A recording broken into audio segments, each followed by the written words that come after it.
अष्टम खंड।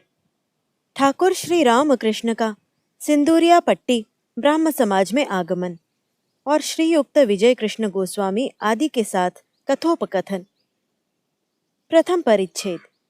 समाधि मंदिर में। कार्तिक मास की कृष्णा एकादशी 26 नवंबर 1883 ईस्वी सन। श्रीयुक्त मणिलाल मल्लिक के घर में सिंदूरिया पट्टी ब्राह्म समाज का अधिवेशन होता है। मकान चितपुर रोड पर है, दक्षिणी किनारे हैरिसन रोड के कोने पर, जहां बेदाना, पिस्ता, सेब एवं अन्यान्य मेवों की दुकानें हैं। वहां से कई दुकानों के उत्तर में समाज का अधिवेशन राजपथ के बगल के 2 तल के हॉल में होता है। आज समाज का सालाना जलसा है, इसीलिए मणिलाल ने महोत्सव किया है। उपासना गृह आज आनंदपूर्ण है। बाहर और भीतर हरे हरे पत्तों और नाना पुष्प तथा पुष्पमालाओं से सुशोभित है। हॉल में भक्तगण आसन ग्रहण किए हुए प्रतीक्षा कर रहे हैं कि कब उपासना होगी। कमरे में सबके लिए स्थान नहीं है। बहुत जन पश्चिम दिशा की छत पर टहल रहे हैं अथवा यथास्थान रखे हुए सुंदर विचित्र काष्ठासनों पर अर्थात बेंचों पर बैठे हैं। बीच बीच में गृहस्वामी और उनके सगे संबंधी आकर भक्तों का मधुर वाणी से स्वागत करते हैं। संध्या के पहले से ही ब्राह्म भक्तों ने आना आरंभ कर दिया है। वे आज एक विशेष उत्साह से उत्साहान्वित है।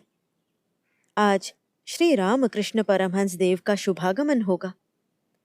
ब्राह्म समाज के नेतागण केशव, विजय, शिवनाथ आदि भक्तों को परमहंस बड़ा प्यार करते हैं, तभी वे ब्राह्म भक्तों को इतने प्रिय हैं।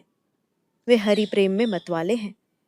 उनका प्रेम, उनका ज्वलंत विश्वास, उनका बालकवत ईश्वर के संग कथोपकथन, भगवान के लिए व्याकुल क्रंदन, उनकी मातृज्ञान में स्त्री जाति की पूजा, उनका विषय कथा वर्जन और तैल धारावत निरवच्छिन्न ईश्वर कथा प्रसंग, उनका सर्वधर्म समन्वय और अन्य धर्मों में विद्वेष भावलेश शून्यता, उनका ईश्वर भक्तों के लिए रोदन, इन सब व्यापारों से ब्राह्म भक्तों का चित्ताकर्षण कर लिया है। इसलिए बहुत से जन बहुत दूर से उनके दर्शनों के लिए आए हैं। उपासना के पूर्व श्री रामकृष्ण, श्रीयुक्त विजय कृष्ण गोस्वामी और अन्यान्य ब्राह्म भक्तों के साथ सहास्य वदन आलाप कर रहे हैं। समाज गृह में आलोक कर दिया गया है। अब जल्दी ही उपासना आरंभ होगी। परमहंस देव कहते हैं, क्यों भाई, शिवनाथ नहीं आएंगे? एक ब्राह्म भक्त बोले, नहीं, आज उन्हें बहुत काम है, आ नहीं सकेंगे। परमहंस देव बोले, शिवनाथ को देखकर मुझे बड़ा आनंद होता है, मानो भक्ति रस में डूबे हुए हैं, और जिसको बहुत जन मानते हैं उसमें निश्चय ही ईश्वर की कुछ शक्ति है। फिर भी शिवनाथ में एक बड़ा भारी दोष है, वाणी का पालन नहीं है। मुझसे कहा था कि एक बार वहाँ अर्थात दक्षिणेश्वर के काली मंदिर में आऊँगा, किंतु आया नहीं और कोई सूचना भी नहीं भेजी। यह ठीक नहीं है। ऐसा कहा है कि सत्यवाणी ही कलयुग की तपस्या है। सत्य से चिपके रहने से भगवान लाभ हो जाता है। सत्य से चिपका न रहे तो क्रमशः सब नष्ट हो जाता है। यदि कभी यह कह देता हूँ कि मैं बाह्य जाऊँगा और बाह्य का दबाव न हो, तो भी यही सोचकर एक बार लोटा साथ लेकर झाऊ तले की ओर जाता हूँ। भय यही होता है कि कहीं पीछे सत्यवाणी न छूट जाए। अपनी इसी अवस्था के बाद मैंने फूल हाथ में लेकर माँ से कहा था, माँ, यहाँ लो अपना ज्ञान, यहाँ लो अपना अज्ञान, मुझे शुद्धा भक्ति दो। माँ, यहाँ लो अपनी शुचि, यहाँ लो अपनी अशुचि, मुझे शुद्धा भक्ति दो। माँ, यहाँ लो अपना भला, यहाँ लो अपना मंदा, मुझे शुद्धा भक्ति दो। माँ, यहाँ लो अपना पुण्य, यहाँ लो अपना पाप, मुझे शुद्धा भक्ति दो। माँ, जब ये सब बातें कही थी तब यह बात नहीं कह सका। माँ, यहाँ लो अपना सत्य, यहाँ लो अपना असत्य। सब माँ को दे सका, किंतु सत्य माँ को नहीं दे सका। ब्राह्म समाज की पद्धति के अनुसार उपासना आरंभ हो गई। वेदी के ऊपर आचार्य है, सम्मुख आलोक आधार है। उद्बोधन के बाद आचार्य परब्रह्म के उद्देश्य में वेदोक्त महामंत्र उच्चारण करने लगे। ब्राह्म भक्तगण समस्वर में वही पुरातन आर्य ऋषियों के श्रीमुख निःसृत अपनी उसी पवित्र रसना के द्वारा उच्चारित नाम गाने लगे।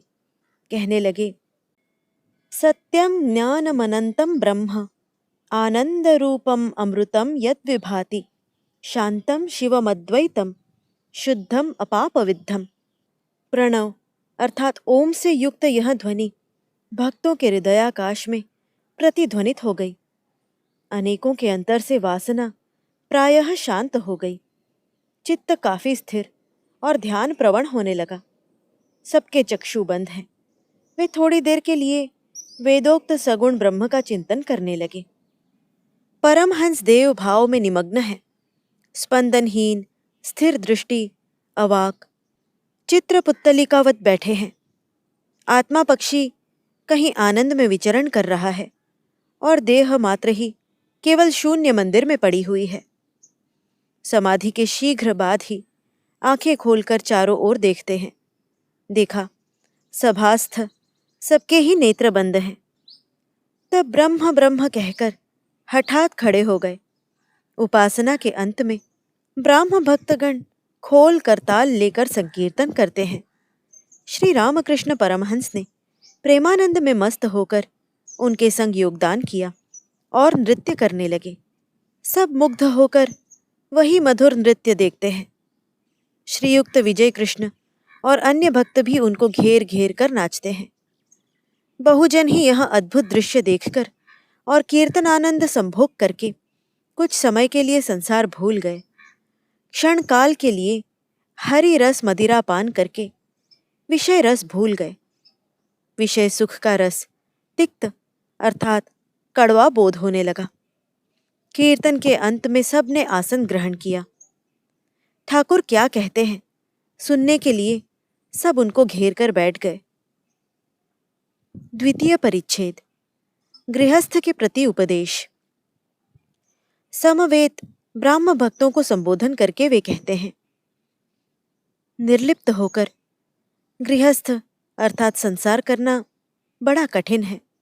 प्रताप कहते थे, महाशय, हमारा राजा जनक वाला मत है।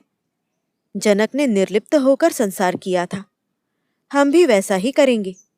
मैंने कहा, सोचने से ही क्या राजा जनक बना जाता है? राजा जनक ने कितनी तपस्या करके ज्ञान लाभ किया था। सिर नीचे पांव ऊपर करके बहुत वर्ष घोरतर तपस्या करके फिर संसार में लौटे थे।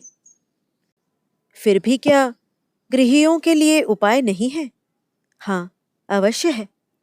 कुछ दिन निर्जन में साधना करनी चाहिए। निर्जन में करने पर भक्ति प्राप्त होती है, ज्ञान लाभ होता है।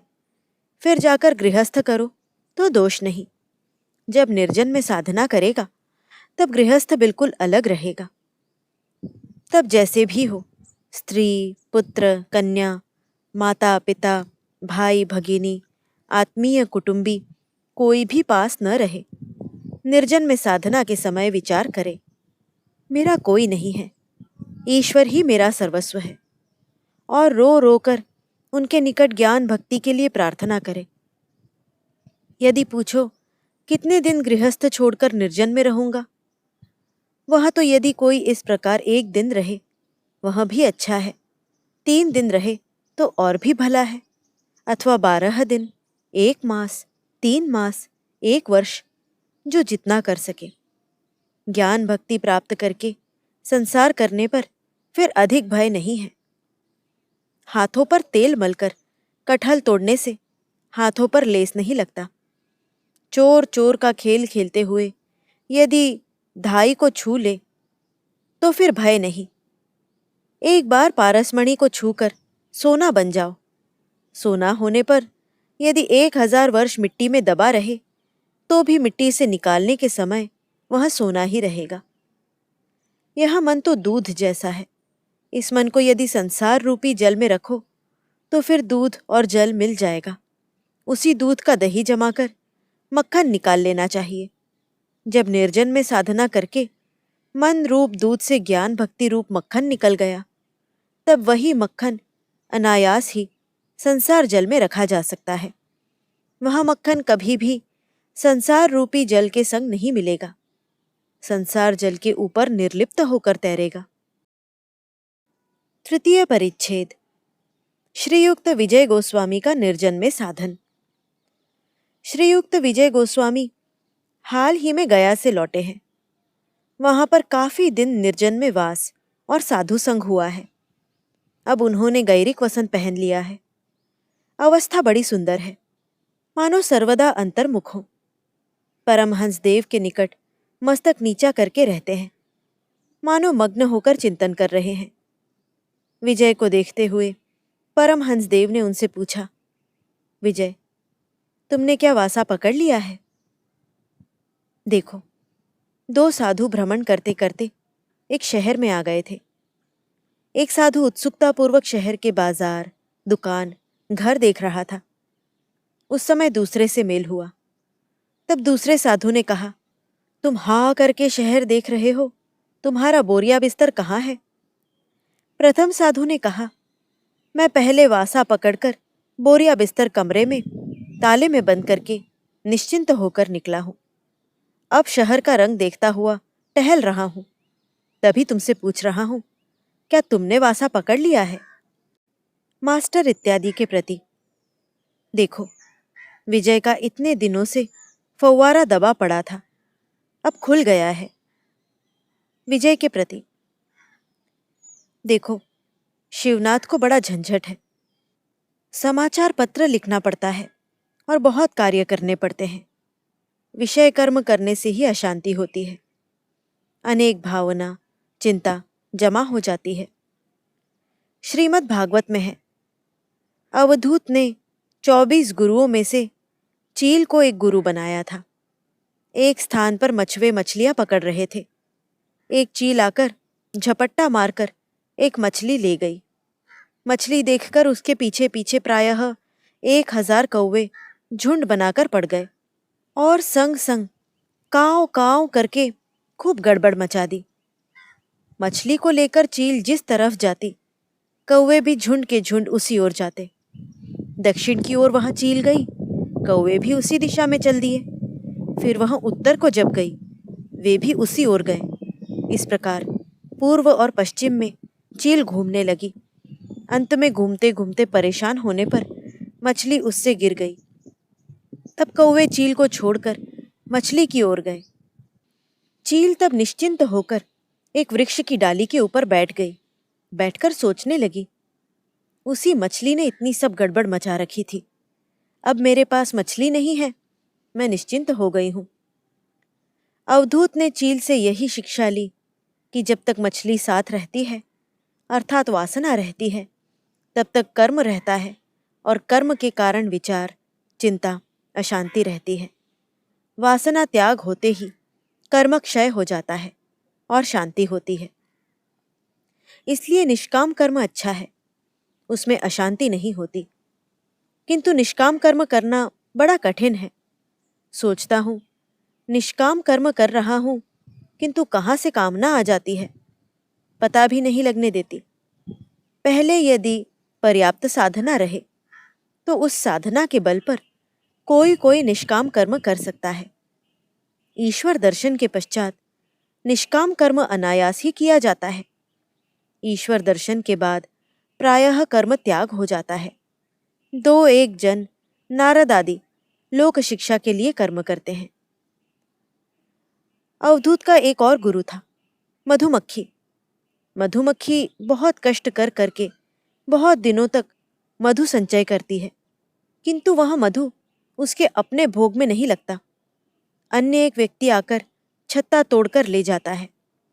मधुमक्खी से अवधूत ने यही शिक्षा ली कि संचय नहीं करते।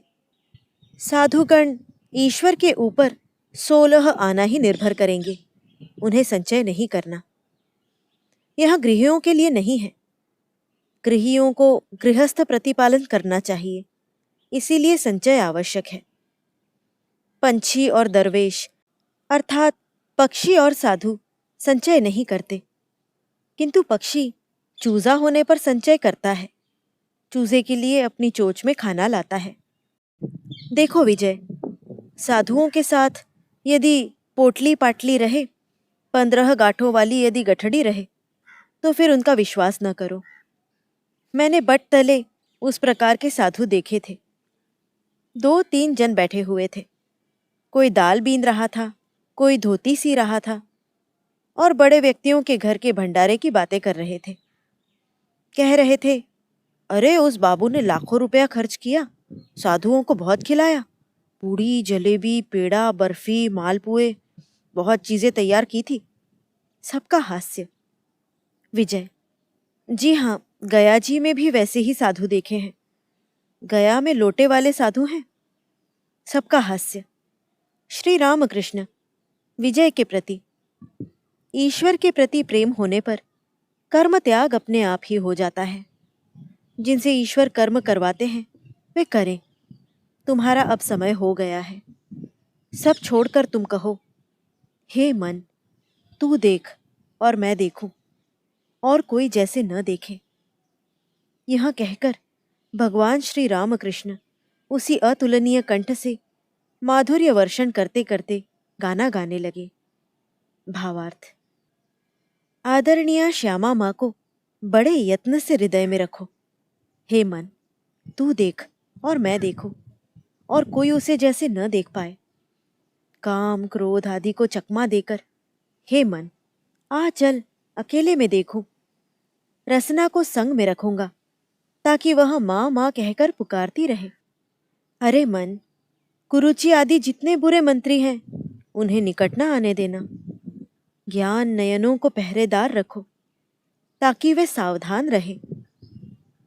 विजय के प्रति, भगवान के शरणागत हो गए हो, अब लज्जा भय आदि सब त्याग करो। मैं यदि हरिनाम में नाचता हूं तो लोग मुझे क्या कहेंगे, ऐसा भाव त्याग करो। लज्जा घृणा भय इन 3 के रहते नहीं होता। लज्जा घृणा भय जाति अभिमान गोपन इच्छा इत्यादि ये सब पाश हैं। इनके जाने पर जीव की मुक्ति होती है। पाश मुक्त जीव, पाश मुक्त शिव। भगवान का प्रेम दुर्लभ वस्तु है। शुरू शुरू में स्त्री की पति में जैसी निष्ठा होती है, उसी प्रकार की निष्ठा यदि ईश्वर पर हो जाए तभी भक्ति होती है। शुद्धा भक्ति होना बड़ा कठिन है। भक्ति में प्राण मन ईश्वर में लीन हो जाते हैं। उसके बाद भाव, भाव में मनुष्य अवाक हो जाता है। वायु स्थिर हो जाती है, अपने आप कुंभक हो जाता है। जैसे बंदूक से गोली छोड़ने के समय जो व्यक्ति गोली छोड़ता है वह वाक्य शून्य हो जाता है और उसकी वायु स्थिर हो जाती है। प्रेम होना तो बहुत दूर की बात है। चैतन्य देव को प्रेम हुआ था। ईश्वर में प्रेम होने पर बाहर की वस्तु भूल जाती है, जगत भूल जाता है। अपनी देह जो इतनी प्रिय वस्तु है वह भी भूल जाती है। यह कहकर परमहंस देव फिर गाना गाने लगे। भावार्थ। वह दिन कब होगा जब हरि बोलते हुए अश्रुधारा बहेगी, संसार वासना चली जाएगी, अंग रोमांचित पुलकित हो जाएगा। वह दिन कब होगा? चतुर्थ परिच्छेद। भाव और कुंभक, महावायु उठने पर भगवान दर्शन। इसी प्रकार कथा वार्ता चल रही थी। तब और भी कई निमंत्रित ब्राह्म भक्त आ उपस्थित हुए। उनमें कई तो विद्वान और उच्च पदस्थ राजकर्मचारी हैं। उनमें एक श्री रजनीनाथ राय हैं। ठाकुर कहते हैं, भाव होने पर वायु स्थिर हो जाती है। और बता रहे हैं, अर्जुन ने जब लक्ष्य विद्ध किया था तब केवल मछली के चक्षु की ओर दृष्टि थी और किसी और दृष्टि नहीं थी। यहाँ तक कि आंख के अतिरिक्त और किसी भी अंग को देख नहीं पाए थे। ऐसी अवस्था में वायु स्थिर होती है, कुंभक हो जाता है। ईश्वर दर्शन का एक लक्षण यह भी है। भीतर से महावायु गर गर करके चढ़ती हुई मस्तिष्क की ओर जाती है। तब यदि समाधि हो तो भगवान दर्शन होता है। अभ्यागत ब्राह्म भक्तों की ओर दृष्टि। जो केवल पंडित है किंतु जिनकी भगवान में भक्ति नहीं है, उनकी बातें उल्टी पुल्टी होती हैं। सामाध्यायी नामक एक पंडित ने कहा था, ईश्वर निरस है, तुम लोग अपनी प्रेम भक्ति द्वारा सरस करो। वेद में जिन्हें रस स्वरूप कहा है उन्हें ही देखो, नीरस कहता है। और इससे यही बोध होता है कि वह व्यक्ति जरा भी नहीं जानता कि ईश्वर क्या वस्तु है। तभी तो ऐसी ऊटपटांग बात कही। किसी ने कहा था, मेरे मामा के घर एक गौशाला भर घोड़े हैं। इस बात से समझना होगा कि घोड़ा एक भी नहीं है, क्योंकि गौशाला में घोड़े नहीं रहते। सबका हास्य। कोई कोई ऐश्वर्य का, विभव, धन, माल, जायदाद, मान, पद आदि का अहंकार करते हैं। ये सब तो 2 दिन के लिए हैं, कुछ भी संग में नहीं जाएगा। एक गाने में है, भावार्थ, अरे मन विचार करके तो देख, कोई किसी का नहीं है। इस भूमंडल में झूठा भ्रम ही है। शांत भाव वाली दक्षिणा काली माँ को उनके ही माया जाल में बद्ध होकर मत भूलो। जिनके लिए तुम मर रहे हो, सोचकर तो देखो, क्या वे तुम्हारे संग में जाएंगे? वही प्रिया पत्नी तुम्हें बुरे भले शब्द कहेगी, क्योंकि मरने के पश्चात यदि कोई आता है तो जीवित का अमंगल समझा जाता है। 2-3 दिन के लिए सभी अपने को कर्ता मान लेते हैं, पर जब काल कर्ता अर्थात यमराज आ जाएगा तो वह सबके कर्तापन को फेंक देगा। फिर रुपए का अहंकार नहीं करते। यदि समझता है मैं धनी हूं, तो धनी भी उससे बढ़कर और उससे भी बढ़कर है। संध्या के बाद जब जुगनू निकलता है, वह सोचता है मैं इस जगत को प्रकाश देता हूं, किंतु तारे ज्यों ही निकल आते हैं त्यों ही उसका अभिमान चला जाता है। तब तारे सोचने लगते हैं हम जगत को आलोक दे रहे हैं। कुछ काल पश्चात चंद्र उदित हुए, तब नक्षत्र लज्जा से मलिन हो गए। चंद्र मन ही मन सोचता है कि मेरी रोशनी से जगत हंस रहा है, मैं जगत को प्रकाश दे रहा हूं। देखते ही देखते अरुण उदय हुआ, सूर्य निकल आए, चांद मलिन हो गया। थोड़ी देर बाद फिर दिखाई ही नहीं दिया। धनी लोग यदि इस प्रकार विचार करें, तब फिर धन का अहंकार नहीं होता। उत्सव के उपलक्ष्य में मणिलाल ने बहुत सी उपादेय खाद्य सामग्री का आयोजन किया है। उन्होंने बड़े यत्न और प्यार से श्री रामकृष्ण और समवेत भक्तों को परितोष पूर्वक आहार करवाया। जब सब जन घरों को लौटने लगे, तब रात बहुत हो चुकी थी, किंतु किसी को भी कोई कष्ट नहीं हुआ।